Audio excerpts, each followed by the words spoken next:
Hi friends, అందరూ ఎలా ఉన్నారు? బాగున్నారండి. సో ఈ రోజు అయితే నేను మరొక కాన్సెప్ట్ అయితే నేనైతే మీ ముందుకైతే రావడం అయితే జరిగిందండి. సో చాలా మంది అయితే నన్ను అడుగుతున్నారు, కోర్టులోకి వెళ్ళిన తర్వాత ఇప్పుడు ఏదైతే క్రిమినల్ కేసులు ఉన్నాయో ఈ కేసుల్ని ఏ కేసుల్ని మనం రాజీ చేసుకోవచ్చు, ఎటువంటి కేసుల్ని రాజీ అవ్వవు అనే వాటి గురించి అయితే తెలుసుకుందామండి. ఏంటంటే వాటిని compoundable cases, non compoundable cases. So compoundable cases అంటే ఏంటంటే రాజీ అవుతాయండి. సో నాన్ కాంపౌండబుల్ కేసెస్ అంటే రాజీ అవ్వలేని కేసులు అయితే ఏవైతే ఉన్నాయో ఇప్పుడు మనం ముందుగా తెలుసుకుందామండి. సో ఇక్కడ కాంపౌండబుల్ కేసెస్ వచ్చేసరికి ఏంటంటే ఇక్కడ ఎవరైతే విక్టిమును అక్యూజ్డ్, ఇక్కడ ఎవరైతే ఉన్నారో బాధితులు కానీ బాధింపబడిన వ్యక్తి కానీ ఎవరైతే ఉన్నారో వీళ్ళిద్దరి మధ్య చిన్న చిన్న వాటికి రాజీ చేసుకుంటే కోర్టు అయితే అంగీకరిస్తుందండి. ఏంటంటారు అవి, ఒకరిని హర్ట్ చేయడం కానీ లేకపోతే ఇన్సల్ట్ చేయడం కానీ ఇలా చిన్న చిన్న కేసులు అయితే ఏవైతే ఉంటాయో ఇవైతే రాజీ చేయొచ్చు, రాజీ పడతారు. సో కోర్టు కూడా ఆమోదమే తెలుపుతుంది. అయితే ఇక్కడ రాజీ అవ్వలేనటువంటి కేసులు ఏంటో కూడా మనం తెలుసుకుందామండి. ముందుకు వచ్చేసరికి మర్డర్ అండి. సో ఒక వ్యక్తిని కనుక హత్య చేస్తే కనుక సో ఇక్కడ ఆటోమేటిక్గా ఏంటంటే ఇక్కడ విక్టిమ్ తరఫున కానీ విక్టిమ్ తరఫున ఎవరున్న వ్యక్తులు కానీ లేదంటే అక్యూజ్డ్ కానీ వాళ్ళిద్దరు రాజీ అయినా సరే కోర్టు అయితే ఒప్పుకోదండి. సో అలాంటి కేసులను అయితే రాజీ అయితే అవ్వండి. అదేవిధంగా రేప్ కేసు విషయంలో కూడా అలాగే జరుగుతుందండి. ఇంకా రీసెంట్లీ మీకు ఇంకా క్లియర్గా చెప్పాలంటే ఫోక్సో యాక్ట్లు ఉంటాయి కదండి, ఈ ఫోక్సో కేసులు కూడా అయితే రాజీ అయితే అవ్వండి. అదేవిధంగా సెక్సువల్ హరాస్మెంట్లు కానీ అవి కూడా అవ్వండి. తర్వాత అటెంప్ట్ మర్డర్, సో అది కూడా అవ్వదు, ఇవి కూడా అయితే రాజీ అవ్వదండి.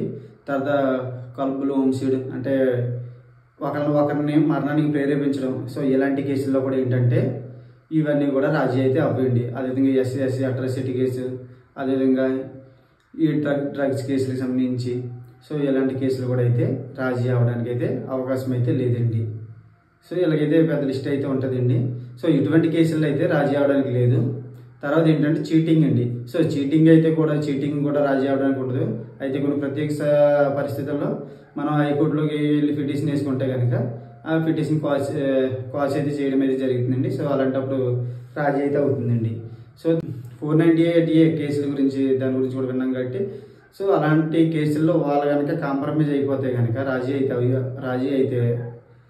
అయిపోతే సో హైకోర్టులో అయితే పిటిషన్ అయితే తీసుకుని సో అది కూడా కాల్స్ చేసుకోవచ్చండి. అక్కడ కూడా అయితే రాజీ అయితే అవ్వచ్చండి.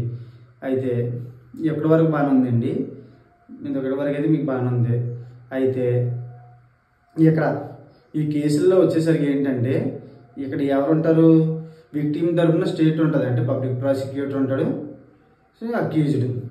సో వీళ్ళిద్దరి మధ్య రిలేషన్ అనేది ఏంటంటే ఏ విధంగా ఉంటుందో తెలుసుకుందాం. విక్టిమ్ తరఫున అయితే స్టేట్ అయితే ఉంటుందండి. సో అక్యూజ్డ్ అగెనిస్ట్ ఎవరైతే ఉన్నారో పర్సన్స్, ఇక్కడ కనుక ఎవరైతే ఈ సాక్షులు అయితే ఎవరైతే ఉన్నారో ఇక్కడికి వచ్చి ఎప్పుడైతే ఈ కోర్టులోకి వచ్చిన తర్వాత సాక్షులు కనుక మాట మారిస్తే కనుక ఏంటి పరిస్థితి, అలాగైతే కోర్టు అయినా అంగీకరిస్తుందా ఏంటనేది వాటి గురించి కూడా తెలుసుకుందామండి. ముందుగా ఇక్కడ ఏదైతే విక్టిమ్ తరపున ఎవరైతే ఉన్నారో సాక్షులు వాళ్ళు కోర్టుకు వచ్చిన తర్వాత మేము ఆ విషయం చూడలేదు లేదా అది మేము వినలేదు అవన్నీ ఎలాంటి ఏదైనా అబద్ధ సాక్ష్యాలు కనుక చెప్తే కనుక ఇవన్నీ పబ్లిక్ ప్రాసిక్యూటర్ మళ్ళీ అన్నీ ఇన్వాల్వ్ అయిపోయి సో అతన్ని ఇది క్రాస్ ఎగ్జామినేషన్ అయితే చేస్తారండి. వాళ్ళని ఏం చేస్తారంటే హాస్టల్గా పరిగణిస్తారండి ముందుగా అయితే. అలా కనుక సాక్షులు ఎవరైనా ఉంటే కనుక ముందుగా అయితే హాస్టల్గా పరిగణించి వాళ్ళని అయితే క్రాస్ ఎగ్జామినేషన్ అయితే చేయడం అయితే జరిగిందండి. ఇలాగని హాస్టల్గా అంటే వాళ్ళు అప్పటికప్పుడు మారిపోయిన తర్వాత ఏదన్నా వాళ్ళకి ఏమన్నా ఈ అక్యూజ్డ్ తరపున నుంచి ఏమైనా బెదిరింపు కాల్స్ రావడం లేకపోతే ఏమైనా అమౌంట్ ఆఫర్ చేసినప్పుడు ఇలాంటివి కనుక చేస్తే కనుక అయితే పరిగణలోకి తీసుకోరండి. ఇంకా మీకు బెస్ట్ ఎగ్జాంపుల్ చెప్పాలండి, నిజంగా అయితే ఒక ప్లేస్లో అయితే ఒక మర్డర్ జరిగిందండి. సో మర్డర్ జరిగినప్పుడు ఇక్కడ ఈ హాస్టల్ అయితే ఎవరైతే ఈ సాక్షి ఉన్నాడో ప్రధాన సాక్షి అతను కనుక ఆ టైంలో నేను చూడలేదని చెప్తాడు. అలాగని కేసు కొట్టేస్తుందంటే కేసు అయితే కొట్టేయరండి. ఎందుకంటే ఇంకా అదర్ ఎవిడెన్సెస్ ఏమైనా చూసుకుంటారండి, ఫారెన్సిక్ ఎవిడెన్స్, అక్కడ DNA ఎవిడెన్స్, మొత్తం ఈ ఫారెన్సిక్ ఎవిడెన్స్, ఏమైనా డాక్యుమెంట్ ఎవిడెన్స్ ఇలాంటివి ఏమైనా ఉంటాయి కనుక ఈ ఎవిడెన్స్ అంతా ఉండడం వల్ల ఓన్లీ ఒక సాక్షి మీద బేస్ అయ్యి ఉండదు కనుక మిగిలిన ఆధారాలు కూడా ఉన్నాయి కాబట్టి కోర్టు అయితే ఆ కేసుని అయితే కొట్టదండి. సో అదేవిధంగా కొన్ని ప్రత్యేక సందర్భాల్లో అయితే ఎవరైతే ఈ హాస్టల్గా మారుతారో ఈ సాక్షులు అప్పుడు ఏంటంటే కేసు అనేది కొన్ని ప్రత్యేక సందర్భాల్లో కొట్టేస్తారండి. మొత్తం సాక్షులు మొత్తం కూడా హాస్టల్కి మారిపోయారండి. అప్పుడు అంటే వాళ్ళందరూ కూడా ఏంటంటే అప్పటి వరకు విక్టిమ్ తరపు నుండి తర్వాత వీళ్ళందరూ కూడా బయట అన్ని రాజీ కుదిరి చేసుకుని అవి చేసుకుని ఇక్కడికి వచ్చిన తర్వాత మాకు ఏం తెలియదు, మేము చేయలేదని అందరూ ఒక మాటలో ఉంటాయి కనుక అప్పుడు అప్పుడైతే కోర్టు అయితే ఏమవుతుందంటే బెనిఫిట్ ఆఫ్ డౌట్ కింద ఈ అక్యూజ్ని అయితే అక్యూటల్ అంటే విడుదల చేయడం అయితే జరుగుతుందండి. సో అదేవిధంగా ఇక్కడ బర్డెన్ ఆఫ్ ప్రూఫ్ ఇవి పబ్లిక్ ప్రాసిక్యూటర్ ఎవరైతే ఉన్నారో వీళ్ళ దగ్గర బర్డెన్ ఆఫ్ ప్రూఫ్ నిరూపించలేకపోవడం వల్ల ఇలాంటి సందర్భాల్లో కూడా అయితే ఆ కేసు అయితే కొట్టేసి అక్విటల్గా ఈ ఎవరైతే అక్యూజ్డ్ పర్సన్ ఉంటో అతను అక్విటల్గా పరిగణిస్తారండి. మీకు ఇంకా క్లియర్గా చెప్పాలంటే ఒకరికి రేప్ జరిగిందండి. సో రేప్ జరిగిన వ్యక్తి ఎవరంటే విక్టిమ్ అనుకుంటాం. సో అక్కడ ఎవరైతే ఉన్నారో వాళ్ళు విట్నెస్లు అనుకుంటాం. ఆ విట్నెస్లు ఇప్పుడు ఏం చేశారంటే హాస్టల్గా మారిపోయారు. అంటే మేము చూడలేదు, ఆ టైంలో మేము అక్కడ లేదు అని చెప్పడం.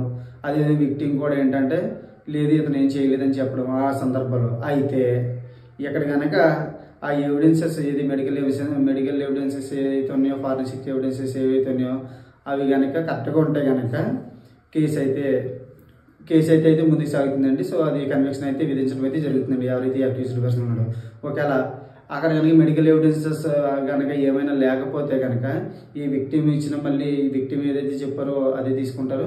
ఈ హాస్టల్గా మారుకొని ఈ సాక్షి ఎవరైతే ఉన్నారో ఆయన కూడా ఏంటంటే ఆయన ఇచ్చిన సాక్ష్యాన్ని బట్టి ఆ కేసుని కొట్టేసి అది అక్విటీగా అయితే ప్రకటించడం అయితే జరుగుతుందండి.